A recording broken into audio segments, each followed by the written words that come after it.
কি অবস্থা সবার?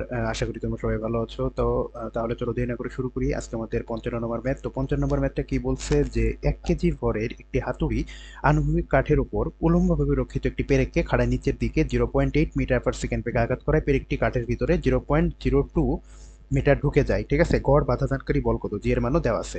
তো এখানে আমরা একটু ডায়াগ্রামটা ড্র করি। ধরলাম এটা একটা কাঠ। ঠিক আছে?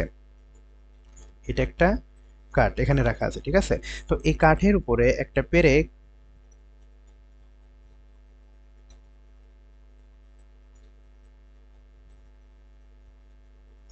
হ্যাঁ, এই একটা পেরেক কি বলছে যে ১ কেজি ভরের একটি হাতুড়ি।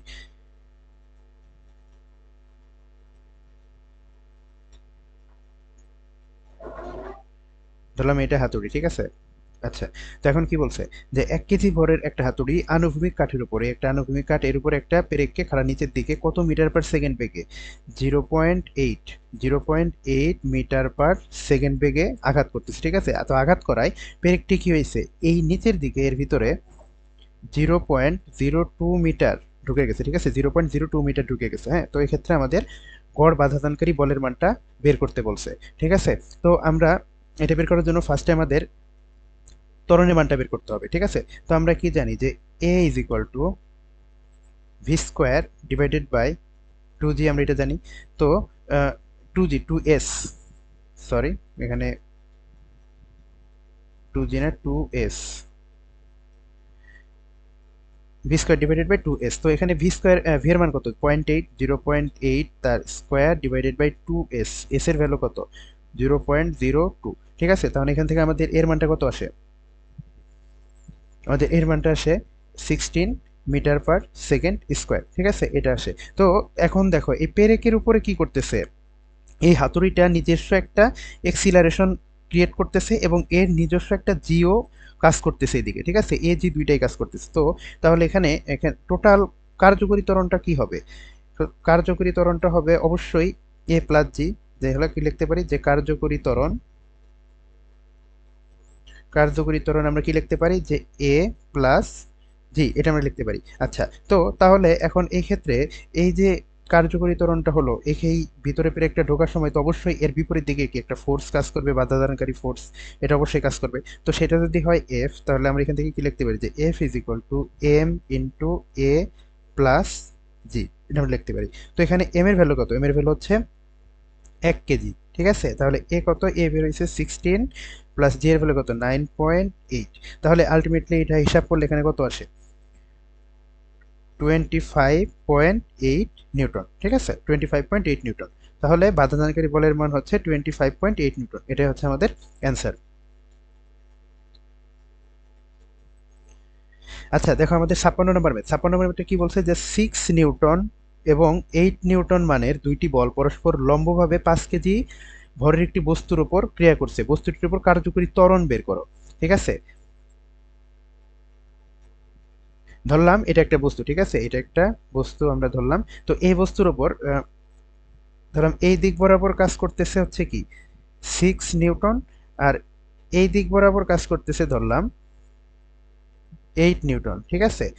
এদের মধ্যবর্তী কোণ ধরলাম আমরা 90 ডিগ্রি। ঠিক আছে? 90 ডিগ্রি। তো আহ, এই বস্তুটার ভর হচ্ছে 5 কেজি। হুম, তাহলে এখানে মোটামুটি সবকিছু ই করে ফেলছি।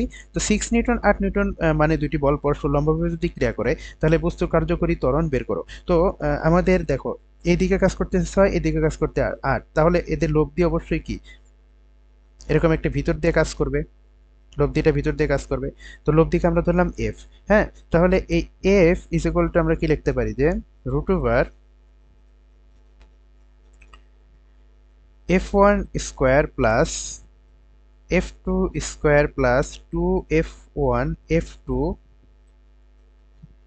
কস থিটা, কস থিটা। আচ্ছা, তো এখানে থিটার মান কত? 90 ডিগ্রি। কস 90 ডিগ্রি মান কত? 0। তাহলে এখানে আলটিমেটলি থাকতেছে আমার 6 স্কোয়ার প্লাস 8 স্কোয়ার। ঠিক আছে? তো এখান থেকে আমরা এফ এর ভ্যালুটা কত পাবো?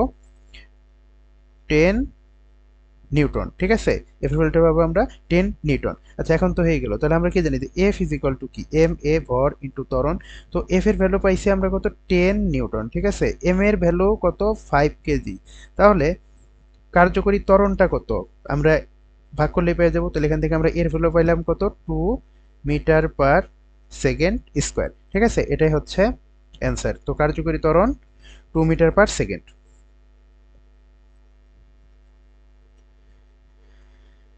আমাদের পরবর্তী ম্যাথ সেটা হচ্ছে কি 10 কেজি ভরের একটি স্থির বস্তুর ওপর 4 সেকেন্ড ক্রিয়া করায় 40 মিটার পার সেকেন্ড বেগ লাভ করলো। তাহলে প্রযুক্ত বলের মান কত? প্রযুক্ত বলের মান কত? ঠিক আছে, প্রযুক্ত বলের মান কত? আমরা কি জানি, যে আমরা জানি না যে বলের ঘাত ইজ ইকুয়াল টু ভরবেগের পরিবর্তন, বা F t is equal to del p, এটা আমরা জানি না যে বলের ঘাত ইজ ইকুয়াল টু ভরবেগের পরিবর্তন। তাহলে এখান থেকে আমরা কি লিখতে পারি, যে F is equal to del P, ভরবেগের পরিবর্তন মানে কি, M V minus M U divided by T. আচ্ছা, তো এখানে এম এর ভ্যালু কত, 10 কেজি, ভি ভ্যালু কত, 40, কি ছিল, যে স্থির অবস্থায় ছিল, তার মানে কি আদি বেগ জিরো, তার মানে টোটাল পোর্শনটুকু জিরো। তাহলে টি টি এর ভ্যালু কত দেওয়া আছে, 4 সেকেন্ড। ঠিক আছে, তাহলে এখানে এফ এর ভ্যালু কত আসলো, 100 নিউটন। ঠিক আছে, তাহলে বলের মান হচ্ছে, প্রযুক্ত বলের মান 100 নিউটন।